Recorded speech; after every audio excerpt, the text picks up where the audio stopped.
안녕하세요. 저는 사연을 들으며 일상의 즐거움을 찾는 50대 여성이에요. 영상 쪽 일을 하고 있어서 영상으로 사연을 담는 일은 해봤지만 이렇게 음성으로 사연을 보내는 건 이번이 처음이라 저도 괜스레 설레고 떨리네요. 저는 제 아버지가 겪은 일이 어쩔 수 없던 일이었다고 생각하고 마음속 깊이 묻어두며 살아왔는데요. 사실 그렇게 묻어둘 일이 아니라고 생각이 들더라고요. 저희 아버지 참 멋있고 다정한 분이었는데 여러분들께도 소개하고 싶어요. 여러분들도 혹시 마음속 깊이 꺼내놓지 못하는 이야기가 있으신가요? 저는 요즘 주변 사람들에게도 이렇게 사연을 통해서도 이야기를 하며 슬픔을 나누고 기쁨을 배가 되게 하는 삶을 살아가려 노력하는 중이에요. 여러분들도 혹여 마음으로만 울고 있는 이야기가 있다면 속 시원하게 꺼내놓고 훌훌 털어버릴 수 있으시면 좋겠어요. 마음으로 응원할게요. 이제부터 제가 겪었던 이야기를 시작해볼게요. 긴 이야기지만 재미있게 들어주시면 감사하겠습니다. 제 어머니와 아버지 두 분은 모두 무명배우 생활을 꽤 오랜 기간 해오셨어요. 두 분께서는 연극 무대에 주로 오르셨고 텔레비전 프로그램에는 단역으로 짧게 나오는 경우가 많았어요. 아버지께서는 대학에서 전공도 연극 영화를 하셨는데 어머니께서는 고등학교 졸업 이후에 바로 연극 무대에서 배우로 일을 시작하게 되셨다고 해요. 같은 분야의 일을 하셨던 두 분은 고되고 힘든 연기 생활과 연극 무대라는 공통점을 배경으로 애정을 키우셨더라고요. 아버지는 연기와 연극에 대해 대학에서 전공까지 하며 배웠다고 해서 극단에서 아버지에 대한 대우가 남달랐다고 해요. 하지만 어머니께서는 처음부터 배우를 하시기보다는 연극 홍보용 포스터를 그리고 칠하고 만들어서 사람들한테 홍보하는 소위 말하는 삐끼 역할을 하기도 하고 연극 무대의 소품을 만들고 무대의 뒷배경을 만들기도 하는 잡일들을 오랫동안 했다고 해요. 그래도 자신의 꿈을 이루는 과정이라 생각하고 누구보다 땀 흘리며 열심히 극단에서 일을 했고요. 그런 어머니의 진가를 알아보신 아버지께서 어머니를 배우로서 추천을 하시고 서로 상대 배우로서 역할을 하며 연기를 하기도 하며 마음을 키우기 시작하신 것이었죠. 저희 부모님 두 분의 순수한 러브스토리 텔레비전 드라마에서나 나올 법하지 않나요? 저의 어린 시절부터 어머니 아버지 두 분은 모두 연극, 드라마, 영화 분야에 다양하게 관심이 많으셨기에 저도 자연스레 그쪽 분야에 대한 관심이 끊이질 않았어요.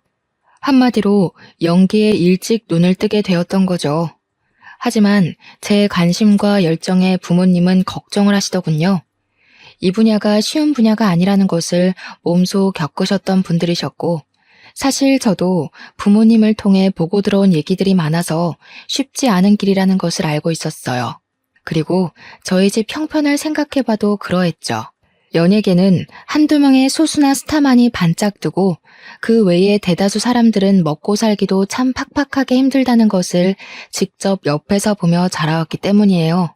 은하야, 그래도 연기가 하고 싶어? 진짜 힘들걸? 배고프고 힘든 순간이 예쁘고 신나는 순간들보다 훨씬 많을 거야. 응, 엄마, 그래도 나 연기할 거야. 엄마 아빠 보면 힘들어도 연기하면서 행복하잖아요. 그니까 포기 안 하고 연기하고 있는 거고. 어이구, 그래. 우리 은하 큰딸 대견하네. 힘든 길이라는 것을 알면서도 씩씩하게 하려는 마음이 아주 이뻐. 어머니 아버지의 젊은 시절 동료라고 할 수 있는 친구분들 중에서 중년의 나이가 되실 때까지 연극이나 연기 쪽으로 일을 하시는 경우는 정말 드물었어요. 아니, 거의 없다고 말하는 게 맞는 정도였죠. 부부인데 두 분 모두 연기 생활을 하고 계시는 경우는 저희 부모님이 유일한 정도였죠. 어려운 환경일지라도 연기를 계속 꾸준히 하실 수 있으셨던 원동력은 연기를 본업으로 생각하고 열정을 다하면서도 겸업을 하셨기 때문이에요. 아버지께서는 개인 택시를 운전하셨어요. 회사에 얽매여 있지 않아서 자유로이 일할 수 있는 게 참 좋다며 즐겁게 일을 하셨죠. 연기를 하면서 이렇게 일도 할 수 있다는 게 난 참 좋다. 은하랑 지아랑 두 딸이랑 밥도 자주 먹고 놀기도 자주 놀고 그러면서도 일할 수 있는 게 얼마나 좋아. 어머니께서는 시장이나 마트를 돌아다니며 부족한 일손을 돕는 부업 일을 하셨어요. 워낙 고우신 외모와 성실하신 성품 덕에 일을 하는 곳 어디에서도 항상 인기가 좋으셨죠. 그렇게 제 부모님은 누구보다 열심히 살아가시면서 연기를 놓지 않고 지내셨어요. 저는 혈기왕성함으로 무장한 젊은 배우가 아닐지라도 열정이 넘치고 꿈을 포기하지 않는 부모님이 존경스러웠어요. 여느 때와 같이 아버지는 드라마의 조연으로 출연하는 일을 마치시고 새벽까지 개인 택시 일을 하고 계셨어요. 새벽에 트럭이 차선을 넘어와 아버지의 차를 들이받았고 아버지는 차와 부딪히고 가드레일에 치이셨어요. 양심이 있다면 사고 수습은 해야 하는 게 맞지 않겠어요? 저희 아버지 차량은 가드레일에 부딪혀서 차량의 형태도 못 알아보게 되었는데 사고를 낸 사람은 신고도 하지 않고 사고 차량을 몰고 바로 도주를 해버렸고요. 한마디로 뺑소니였던 거죠. 바로 신고라도 해줬더라면 지금의 아버지는 어떠실지 궁금하기도 하네요. 지나가던 차량들이 주춤거리다가 신고를 해줘서 구급대가 출동해서 아버지를 병원으로 이송할 수 있었고 경찰들이 사고 현장을 조사할 수 있었다고 해요. 범인을 찾기 위해 경찰들이 조사를 하고 저희 가족들은 사고 현장 근처에 현수막을 걸어두기도 했지만 역부족이었나 봐요. 하필이면 CCTV 사각지대에서 사고가 날 거라는 생각은 못했겠죠. 범인을 잡지 못한 분한 마음은 둘째치고 아버지께서 급작스러운 사고를 당하시고 병원 신세를 지게 되신 상황이 저희 가족에겐 더 큰 시련이었죠. 항상 가족의 기둥과 같은 분이셨는데 한순간에 이런 일이 일어날 줄 몰랐어요. 저와 동생 그리고 어머니께서 번갈아 가며 아버지 병간호를 했습니다. 몸을 움직이기도 어려운 수준이었기 때문에 갓난 아기를 돌보듯 모든 것을 저희 손을 통해 해야 했어요. 식사를 도와드리고 용변 보시는 것까지도 저희의 도움이 필요했죠. 저희도 어찌할 수 없는 저녁 시간에는 성인용 기저귀를 사용하셨는데 아버지께서는 어떤 것보다 그 점을 불편해하시고 싫어하셨어요. 어쩌면 부끄럽고 자식들 앞에서 못 볼 꼴을 보인다고 생각하셨던 것 같아요. 누구에게도 그렇게 의지하신 적이 없는 분이 본인 힘으로 할 수 있는 게 없고 화장실도 혼자 가지 못하다 보니 자존심이 많이 상해하셨죠. 아버지는 병원 생활을 무척이나 괴로워하셨어요. 이렇게 살 바에는 죽는 게 낫지, 죽는 게 나아. 아버지께서는 언젠가는 연기자로서 나중에는 노년 배우로서 당당하게 인정을 받을 거라 누누이 말씀하셨어요. 사고를 당하시게 되고 그 꿈을 이루지 못할 수도 있겠다는 좌절감이 크셨던 것 같아요. 어머니께서도 겸업을 하시며 연기 생활을 이어왔지만 도저히 불가능하다는 생각을 하시고는 풀타임으로 시장과 마트를 오가시며 아버지의 병원비를 벌기 위해 2배, 3배로 일을 더 하실 수밖에 없었어요. 그래도 내가 일 좀 더 할 수 있냐고 부탁했을 때 내치지 않고 일감들을 넉넉하게 주시는 게 나는 얼마나 다행인지 싶어. 저희 가족은 아버지가 나아지실 거라는 희망을 품고 살아갔죠. 고등학생이었던 저와 동생도 아르바이트를 하며 생활비와 병원비에 보탬을 드리려고 노력을 했고요. 하지만 차가운 현실은 저희의 희망과는 달랐어요. 새벽 5시를 넘겼던 시간으로 기억해요.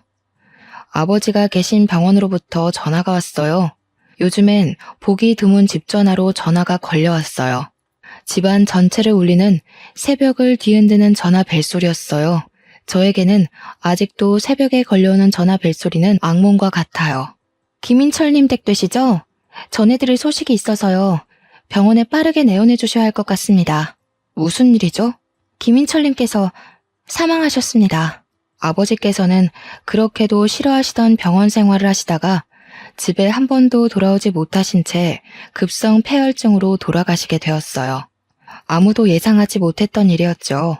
저와 제 동생은 다음날 학교에 가기 위해 집에서 잠을 자고 있었고 어머니께서는 새벽 시장에서 일을 하고 계셨어요. 저희 가족 그 누구도 아버지의 임종을 지키지 못했어요. 지금 돌이켜 생각해봐도 정말 눈물이 앞을 가려요. 그 기억은 제 평생 없어지지 않을 아픈 기억이에요. 저희 가족의 지친 몸과 마음은 오직 아버지의 회복만을 바라고 달려왔는데 이렇게 허망하게 돌아가실 줄 몰랐어요. 저와 동생은 정말 아이처럼 그렇게 엉엉 울었어요. 돌아가신 아버지께서 얼마나 억울하실지, 저희를 남기고 가시는 마음이 얼마나 무거우실지 상상만 해도 마음이 아렸어요. 어머니께서는 현실로 받아들이지 못하셨죠. 펑펑 울어대는 저희와는 다르게 어머니는 눈물 한 방울도 흘리지 않으셨어요. 그저 넋이 나간 표정으로 장례를 치렀어요. 장례를 치르고 난 후 저희 가족은 이전과는 다른 삶을 살아갈 수밖에 없었어요. 마음과 정신적인 지주였던 아버지의 부재가 생각보다 가족들에겐 큰 영향이 있었던 거죠.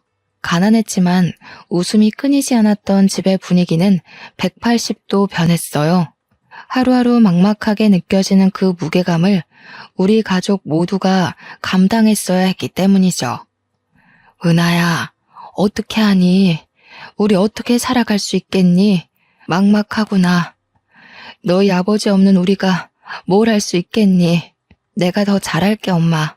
내가 다 먹여 살리고 돈도 많이 벌게. 걱정하지 마.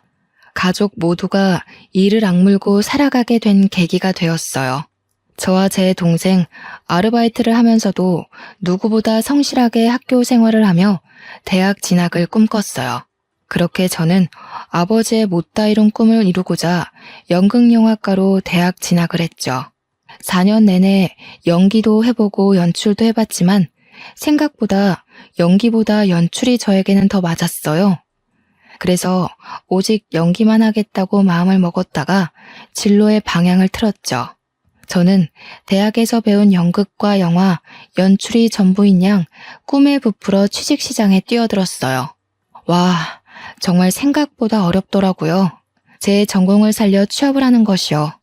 그렇게 고민 많은 20대 중반을 넘기고 취업 준비 기간이 너무 길어지면 안 될 것 같아서 그냥 저를 불러주는 적당한 기업에서 일을 시작하는 게 낫겠다 싶었어요.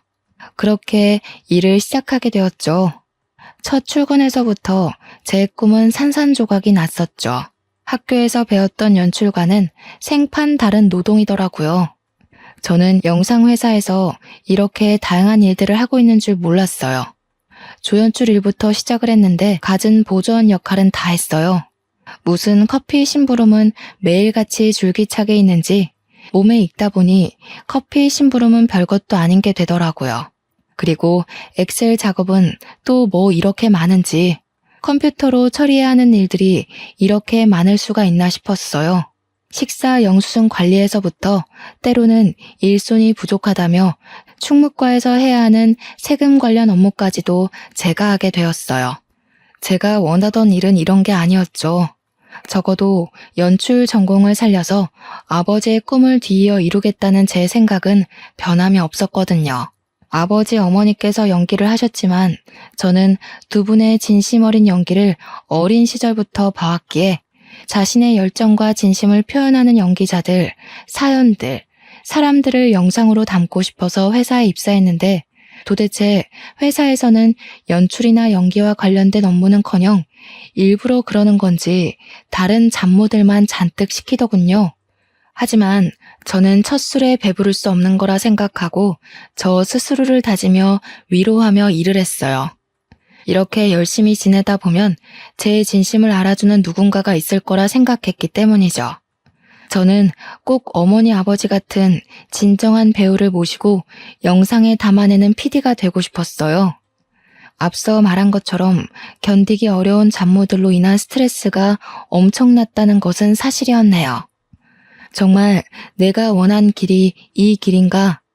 부모님은 도대체 어떻게 이렇게 힘든 과정을 인내하고 연기 생활을 하신 것일까? 고민이 참 많았던 시기였죠.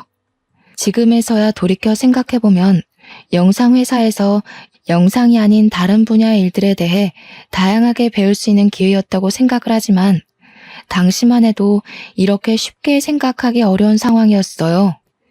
이 일을 시작하고 5년 차가 되었던 시기였어요. 일을 다니던 5년간 매년 영수증 관리나 시켰던 상사가 웬일로 저에게 영상 소재에 대해 같이 회의해보자고 제안을 했어요. 평소 그려왔던 다큐멘터리에 대해 신나게 말씀드렸죠. 회사에서 제대로 설명드리기 위해서 회의 자료들도 정말 열심히 만들어가고 PPT 작업까지도 해서 프레젠테이션을 발표했죠. 제가 오랫동안 기획해온 다큐멘터리 내용입니다. 모두가 주인공에만 스포트라이트를 비추고 박수를 쳐줄 때 누군가는 분명히 단역 조연으로 스포트라이트 밖에서 최선을 다하고 있죠. 이걸 저희 다큐에서 담으면 좋을 것 같아요. 제 열정에 대해 좋게 봐주신 것인지 여태 한 번도 없었던 인물과 장소 섭외에 대해 저에게 완전 일임을 해주셨어요. 아이디어를 더 디테일하게 내면서 어떤 영상 작품을 만들지 즐거운 고민이 시작됐죠. 몸은 힘들지라도 내 아이디어가 담긴 영상 작품이 생긴다는 마음에 굉장히 들뜨더라고요.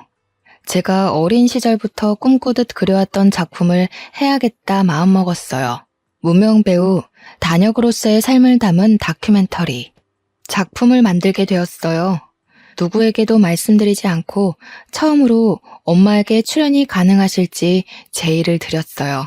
엄마, 여태껏 엄마가 아닌 다른 사람들이 주인공인 무대에 많이 섰잖아요.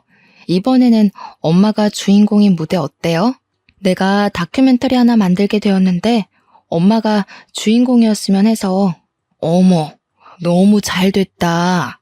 작품 만들고 싶어 했던 건 오래 전부터의 일인데 벌써 몇 년 동안 회사 생활을 하고 결국 네 작품을 만드는구나. 고생 끝에 정말 낙이 온다더니 축하해 딸. 그런데 엄마는 너무 늙고 못나서 출연하긴 좀 그래. 아니, 엄마가 어디가 어때서 그래요. 엄마만큼 고운 사람도 엄마만큼 성실한 배우도 본 적이 없어. 난 정말 내 작품이니까 꼭 엄마가 나와줬으면 해요. 아빠는 보고 싶고 출연을 부탁드리고 싶어도 이제는 그럴 수가 없잖아.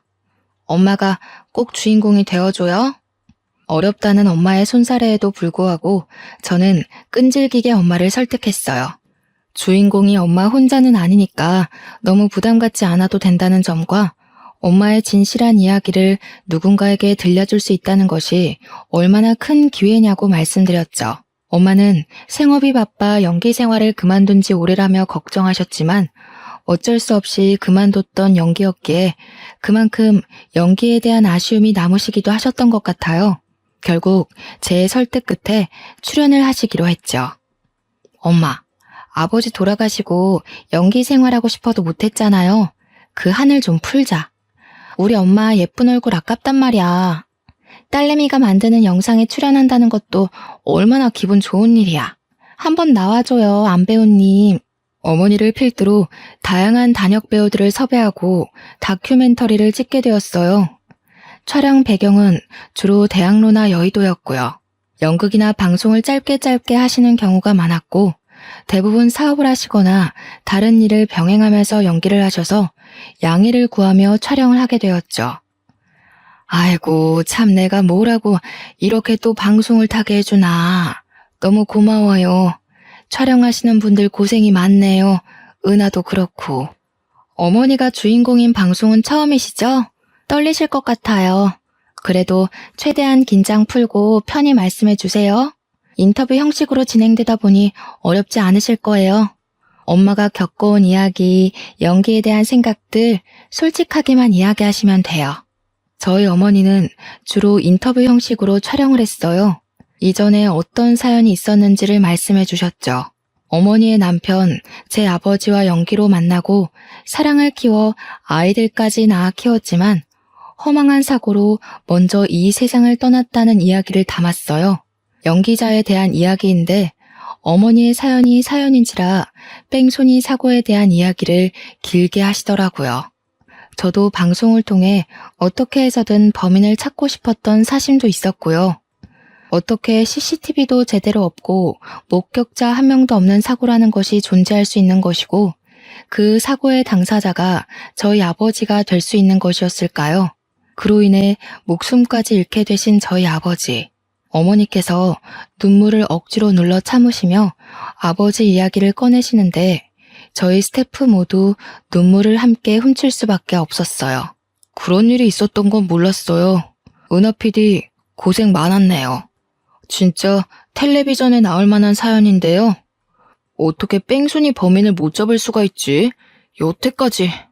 가족들 다 마음고생 무지하게 심했겠다. 그렇죠. 우리 가족 마음고생 심했지. 그래도 그 일을 계기로 이악 물고 살아서 내가 이렇게 PD도 하고 있는 게 아닐까 싶긴 해요. 억울하긴 해도 우리 가족 눈 감고 귀 막고 열심히 살았지 뭐. 또 영상이 담긴 한 분의 경우는 배달 일을 하시며 연기 생활을 오랫동안 병행해 오시기도 했어요.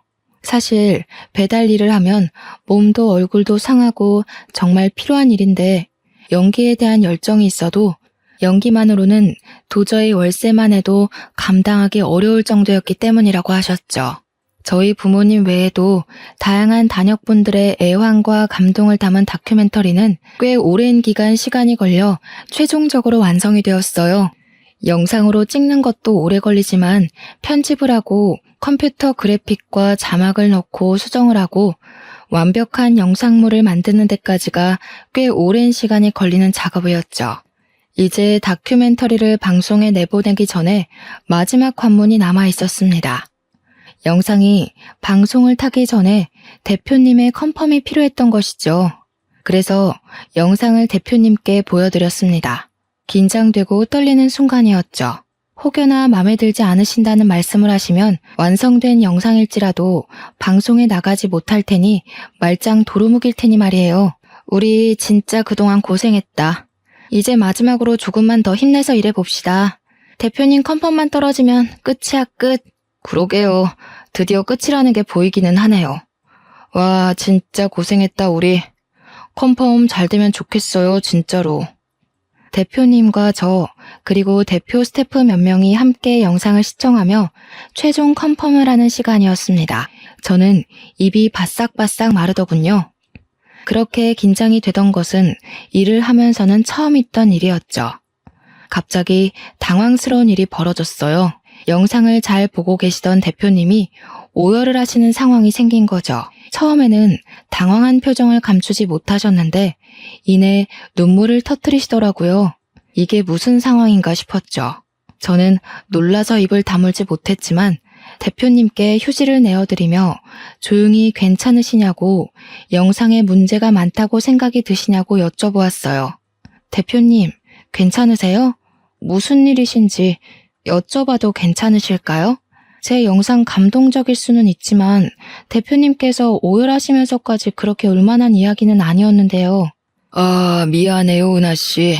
지금 내가 너무 마음이 가라앉지를 않아서 다음에 따로 시간 내서 말씀드릴게요. 저도 생각 정리 좀 해야 할 것 같아서요. 대표님의 뜬금없는 오열에 당황한 저와 스태프들은 침묵을 지키며 사무실에 각자 자리로 돌아왔습니다. 순간 저희의 노력이 물거품이 된 것만 같은 기분이 들었어요. 감동적인 포인트가 있다고 해도 그렇게 오해할 만큼의 슬픈 이야기는 분명히 아니었는데 대표님이 왜 저렇게 우시는 거지? 우리가 뭔가 잘못했나? 대표님이 무슨 큰일을 당하셨나? 우리 영상에는 누가 없어야 하는 건가 싶었어요. 입사 후에 한 번도 누구 앞에서 눈물을 보이신 적이 없으셨던 분인지라 저희 모두 크게 놀랐습니다. 대표님도 눈물이라는 게 있는 사람이구나 싶으면서도 무슨 큰일이라도 난 건가 싶더라고요. 다큐에는 여러 단역분들이 나오셔서 각자의 사연을 이야기하고 촬영을 다니는 모습을 찍었고 어머니 사연의 경우 인터뷰 형식으로 아버지 뺑소니 사고를 언급하신 내용이 담겼어요. 어느 포인트에서 대표님이 오열하신 건지 아무리 생각해봐도 잘 모르겠더군요. 저희 스태프들끼리 별별 소문이 돌기 시작했어요. 대표님의 엄마가 영상에 우연히 나오셨다. 아니다. 대표님 아버지가 나오신 게 틀림없다. 아니, 자기 무명 시절이 생각나서 그런 거다 등등 다양한 이야기들이 오가더군요. 아니, 나 진짜 우리 대표님이 저렇게 오열하는 거 난생 처음 봤다니까. 그렇게 울만한 내용도 아니었는데 말이지. 뭔가 이상해. 수상해. 뭔가 있다니까 이거. 그런가요?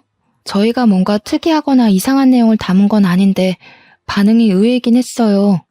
저는 다른 것보다 제 입봉작인데 방송도 못하고 묻힐까봐 제일 걱정스럽다니까요. 아, 걱정이에요, 걱정. 며칠이 지난 후 대표님이 저를 개인적으로 부르셨어요. 다큐멘터리의 총 책임자이기 때문에 저를 부르셨겠거니 가벼운 마음으로 사장님을 뵈러 갔죠. 하지만 대표님 방에서 나올 때 제가 어떤 마음과 어떤 표정으로 나오게 될지는 전혀 예상하지 못했죠. 은하 PD, 어서 와요. 영상 찍느라 고생 많았죠? 편집도 무지하게 길었을 텐데 피곤은 좀 풀렸어요? 이럴 때 좀 쉬어야 다음 작품 쉽게 시작하지. 아, 네, 감사합니다. 피곤하긴 하네요. 영상 일, 연출 일이 쉽지 않다는 거 알고 시작했는데도 역시 힘들긴 하네요. 체력이 너무 딸려서 죽겠어요, 매일매일. 커피를 달고 삽니다. 대표님은 괜찮으신 거죠? 아유, 그럼 나야 너무 괜찮지. 은하 PD 노고에 비하면 내가 뭐 비할 바가 아니지. 그런데 조금 어려운 이야기를 해볼까 해. 고민이 많았는데 계속 숨기는 건 도저히 은하 PD한테 예의가 아닌 것 같아서. 대표님이 무게를 잡으시며 하셨던 이야기는 상상 초월의 내용이었어요. 대표님은 어린 시절 아버지 밑에서 자라셨다고 해요. 한부모 가정에서 자라셨던 거죠.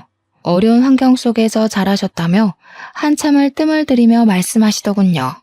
은하 PD, 이런 이야기를 전하게 될 줄은 몰랐는데 정말 미안해. 놀라지 않았으면 좋겠는데 놀랄 수밖에 없는 이야기야. 아, 괜찮아요, 대표님. 어서 말씀해 주세요. 대표님께서는 다시 어린 시절 이야기를 이어가셨어요. 아버지와 함께 지내왔는데 아버지께서 야채 트럭을 운영하셨다고 하시는 거예요. 아, 그렇구나 듣는데 이런 이야기를 왜 나한테 하는 거지? 의문스럽게 느껴졌어요. 그렇지만 제가 다니고 있는 회사의 대표님께서 하시는 말씀이니 제가 이렇다 저렇다 말하지 못하고 묵묵히 듣기만 했어요. 야채 트럭. 그런데 그 야채 트럭을 몰고 새벽에 운전하던 중에 아버지께서 사고를 내신 적이 있다고 하시더군요. 조수석에는 아들인 본인을 옆에 태우신 채로요. 사고가 워낙 크게 나서 기억이 나신다며 설명을 하셨어요. 그 새벽에 우리 아버지 야채 트럭이 승용차를 박았어. 아버지께서 새벽에 졸음운전을 하신 탓이었지. 중앙선을 살짝 넘어간다 싶었는데 기어코 옆 차선에서 오던 차를 친 거야. 그 차는 택시였고 동승자는 없이 기사님 한 분만 타 계셨어. 그리고 그 택시는 가드레일을 강하게 박았고 택시는 형태를 알아보기 힘들게 찌그러졌어. 네? 무슨 말씀이세요? 나는 조수석에서 선잠을 자고 있었고 부딪히는 소리와 충격에 놀라서 깨버렸지. 아버지께서는 운전대를 잡고 있는 손을 벌벌 떨고 고개를 들지 못하고 계셨어. 나는 아빠를 계속 불렀고 무서워서 울어버렸어. 그런데 아버지는 숙였던 고개를 들고 나를 한번 쳐다보시고 주위를 살피며 그대로 집으로 오셨어. 대표님은 계속 말씀을 이어가셨어요.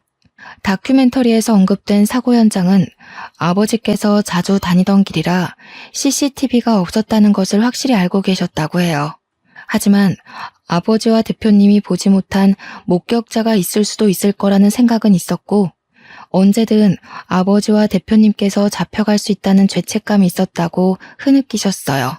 하지만 아버지 없이는 살 수 없는 어린 대표님을 두고 감옥에 들어가실 수 없으셨는지 그렇게 뺑소니로 현장을 떠나셨던 거라고 하셨어요. 이런 이야기가 은하 씨 마음을 위로할 수 없다는 거 잘 알아. 그 사고 꽤 컸고 기사님도 많이 다치셨을 거라 생각하긴 했었어. 정말 미안해. 너무 미안해. 이 빚을 어떻게 갚아야 할지 모르겠어. 마음속으로만 지녀왔던 괴로움과 죄책감이었는데 이제 명확해졌어. 잊힐 수 있을 거라 생각했는데 아니었고. 제가 만든 다큐멘터리를 통해 보니 제 어머니의 남편분, 즉 제 아버지의 사고에 대한 인터뷰가 대표님의 두 눈으로 봤던 어린 시절의 사고 현장에 대한 기억과 일치한 것을 보고 오열을 하셨다고 했어요. 설마 아니겠지 하며 외면해왔던 과오를 이렇게 마주하게 될 줄은 꿈에도 모르셨던 것이었죠. 저도 당황스럽기는 매한가지였습니다.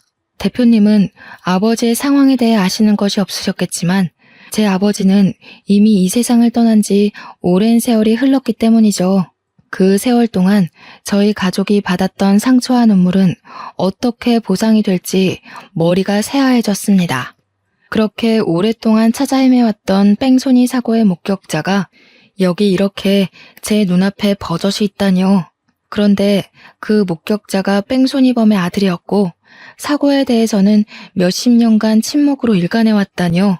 대표님이라고 하지만 참을 수 없는 화와 눈물이 뒤섞여 나왔습니다. 억울하고 화가 나서 미칠 것만 같았어요.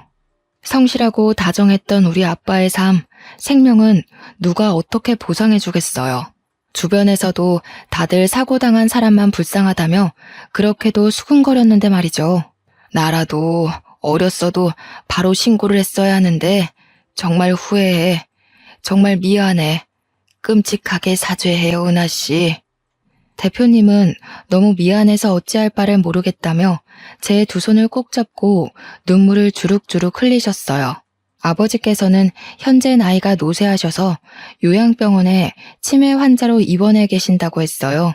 대표님 아버지께서 정말 죄인이고 본인도 마찬가지라며 아버지께서 이런 일을 겪게 되신 것 정말 마음 아프고 유감이라고 말씀하셨어요. 당시에 어렸다고 해도 알 거는 다 알았는데 아빠와 아들 둘이서 살았던 어려운 형편에 아버지마저도 감옥에 가시면 대표님이 굶어 죽게 생겼다 보니 어느 하나 양심적으로 대처한 일이 없었다며 정말 미안하다고 말씀하셨어요. 아버지였어도 내 아버지였어도 신고를 했어야 마땅한 일이었지. 정말 죽을 죄였어요. 미안해. 아, 그런 사정이 있었을 거라 생각 못했어요. 게다가 목격자가 이렇게 있을 거라는 것도 상상 못했어요. 정말 엄청 찾아다녔는데 현수막도 붙이고 포스터도 돌렸는데 없더라고요, 목격자가. 그래서 그냥 반쯤 포기하고 기억에 묻어두고 살았어요. 이렇게 마주하게 될 거라고는 정말 몰랐네요. 어안이 벙벙해서 눈물을 흘리지도 못하는 저를 두고 대표님은 이야기를 이어가셨어요. 아버지를 만나게 해주고 싶다고 하시더군요. 저는 어떻게 반응을 하는 게 좋을지 감이 안 잡혔어요. 좋다고 만나게 해달라고 해야 할지, 아니 괜찮다고 끝까지 죽을 때까지 제 기억 속에 묻어두겠다고 해야 할지요. 대표님은 모든 사실을 알게 되었고 그 사고 가족이 우리 회사 직원인 것도 마음이 너무 아프다며 이렇게라도 찾게 되어서 다행이라고 평생의 마음의 짐이었으니 꼭 아버지를 만나줬으면 좋겠다고 부탁을 하셨어요. 저는 마음이 불편했어요.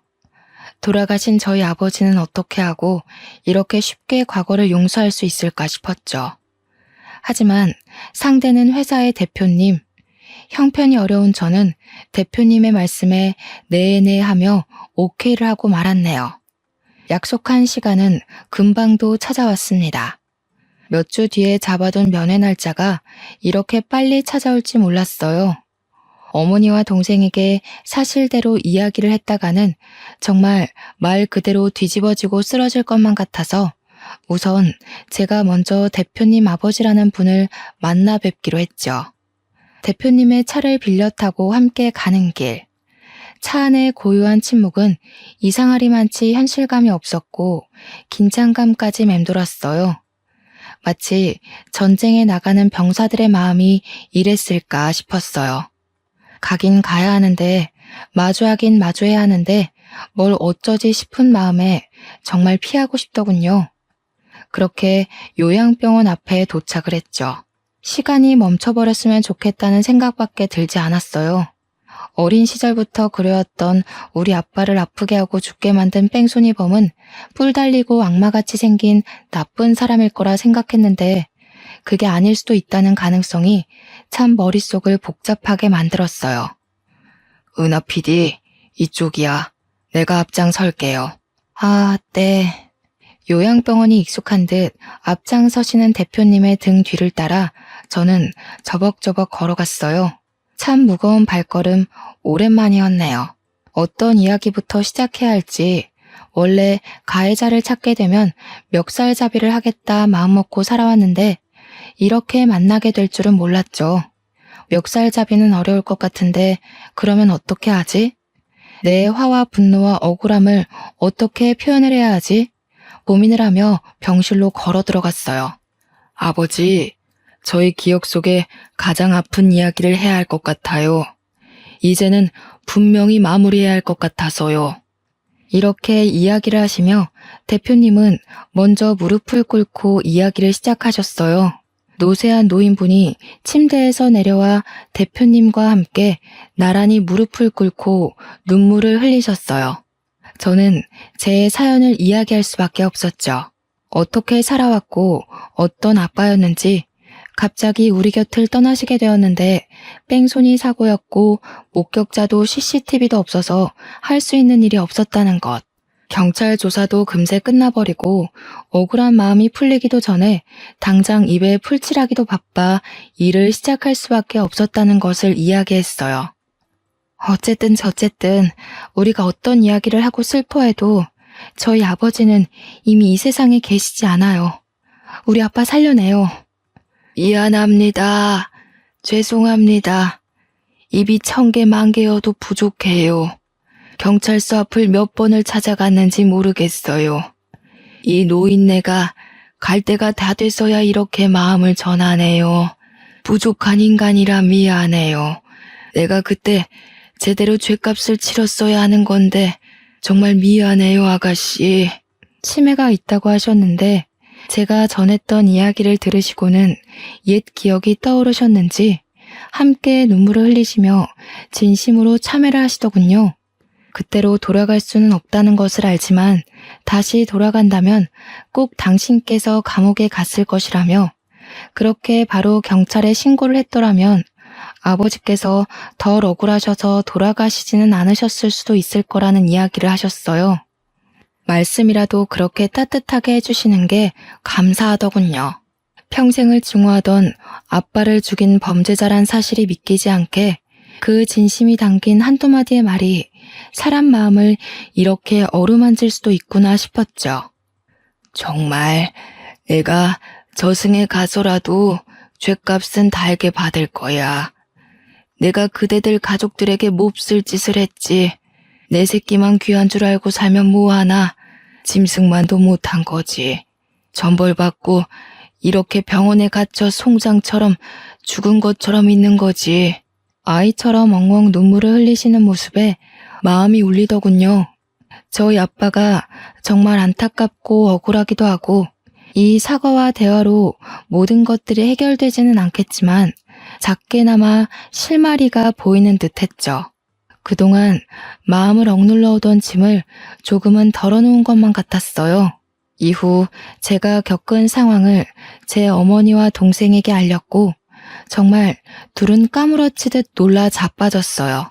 그래도 저희가 직면한 현실을 마주하고 해결해야 할 것들은 해결해야겠다 싶어서 어머니와 대표님과의 자리를 마련한 뒤 두 분의 독대가 있었습니다.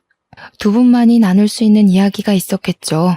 어머니는 대표님과의 대화 이후 아버지의 부재가 생긴 이래로 처음 보는 후련하고 홀가분한 표정을 지어 보이더라고요. 너희 아버지 그렇게 허망하게 가버리고 우리 얼마나 눈물로 매일을 보냈니? 범인도 못 잡고 뺑소니 사고라는 게 너무 억울해서 미치겠는데 그렇게 원망하며 우리 시간을 버린 것도 몇십 년이다.